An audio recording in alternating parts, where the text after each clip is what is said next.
Hello बच्चों, let's see the question. The question says, which of the following is aromatic intermediate?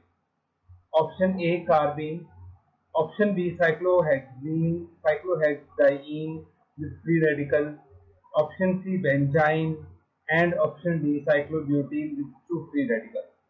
तो हमें ये बताना है कि इन चारों में से कौन सा इंटरमीडिएट ऐसा है जो कि एरोमेटिक होगा. So first of all, let's write down the key concept.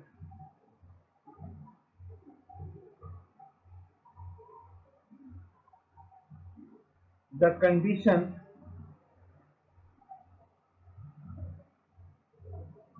for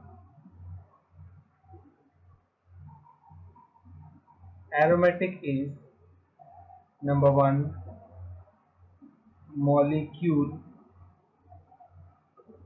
must be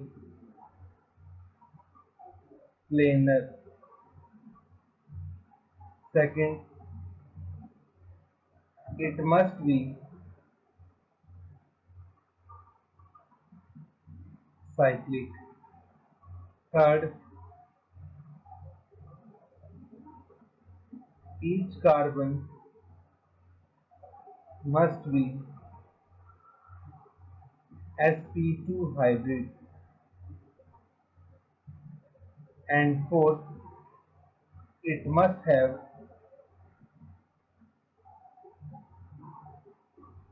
4n+2 pi electron. That means अगर मैं n की वैल्यू 0 पुट करूं then it is 2 pi. अगर मैं n की वैल्यू 1 पुट करूं then it is 6 pi. अगर मैं n की वैल्यू 2 पुट करूं then it is 10 pi. तो अगर किसी मॉलिक्यूल में 2 पाई इलेक्ट्रॉन है, 6 पाई इलेक्ट्रॉन है या फिर 10 पाई इलेक्ट्रॉन है, तब उसको हम क्या बोलते हैं? एरोमेटिक बोलते हैं. तो ये कुछ कंडीशंस होती हैं जिनके बेसिस पे हम किसी भी मॉलिक्यूल की एरोमेटिसिटी को डिसाइड करते हैं. अब हम इन चारों मॉलिक्यूल्स को एक एक करके देखते हैं. सबसे पहले हम बात करते हैं कार्बीन. तो कार्बीन में हमारे पास कुछ इस तरह का स्ट्रक्चर होता है. ये आपके पास कार्बीन है. अब कार्बीन दो तरह की होती है, सिंगलेट भी होती है, ट्रिपलेट भी होती है. तो कार्बीन जो है इट इज नॉट साइक्लिक.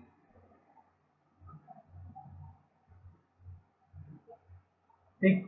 तो अगर इनमें से एक भी कंडीशन फुलफिल नहीं हो रही है तो वो एरोमेटिक नहीं होगा.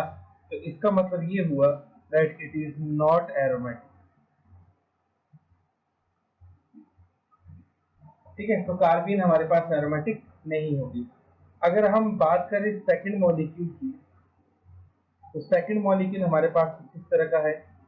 Double bond free radical.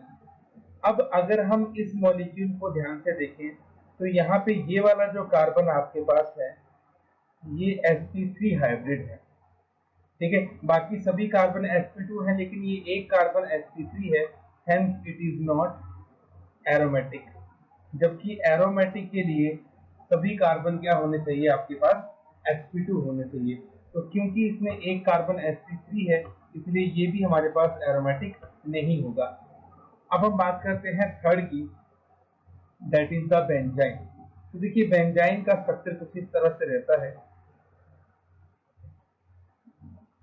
ये बेंजाइन का स्ट्रक्चर है. तो बेंजीन जो होती है वो हमारे पास एरोमेटिक होती है. तो बेंजाइन भी जो है वो एरोमेटिक होता है. एक्चुअली में जो मॉलिक्यूल है ये प्लेनर होता है, साइक्लिक होता है और इसमें हर एक कार्बन क्या होता है? sp2 हाइब्रिड होता है.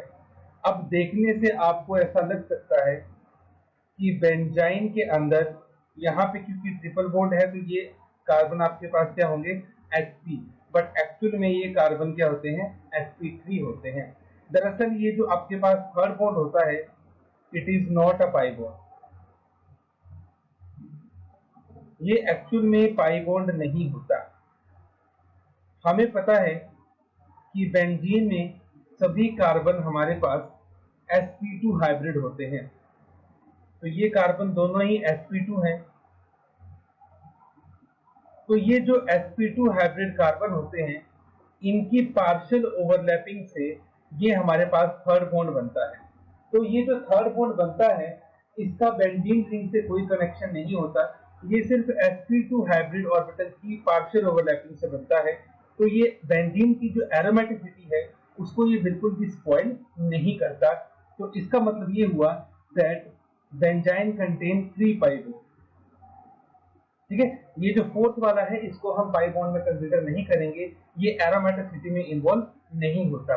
तो क्योंकि इसमें 3 पाई बॉन्ड है तो इसमें पाई इलेक्ट्रॉन कितने हो गए, 6 पाई इलेक्ट्रॉन। तो दैट मीन्स ये आपके पास क्या होगा, एरोमेटिक होगा। अब अगर हम लास्ट वाले मॉलिक्यूल की बात करें,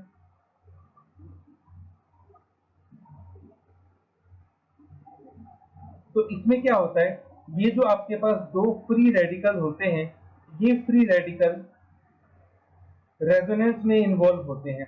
that means they involve in aromaticity. ये क्योंकि एरोमेटिसिटी में इन्वॉल्व होते हैं तो टोटल हमारे पास यहाँ पे कितने हो जाते हैं, 4 पाई इलेक्ट्रॉन हो जाते हैं। और जब किसी में 4 पाई इलेक्ट्रॉन्स होते हैं तो उसको हम बोलते हैं एंटी एरोमेटिक। ठीक है, 2 पाई इलेक्ट्रॉन आपको ये दिख रहे हैं और 2 फ्री रेडिकल, तो टोटल इसमें होते हैं 4 पाई इलेक्ट्रॉन। बाकी सारी कंडीशन ये फुलफिल कर रहा है, लेकिन इसमें क्योंकि 4 पाई इलेक्ट्रॉन है तो ये एंटी एरोमेटिक होगा, ये एरोमेटिक नहीं होगा। तो कुल मिला के यहाँ पे जो आपका ऑप्शन नंबर 3 है, that is benzene, that is the aromatic intermediate, जबकि बाकी में तीनों में से कोई भी एरोमेटिक नहीं होता। तो hope you understood it well. Best of luck, thank you.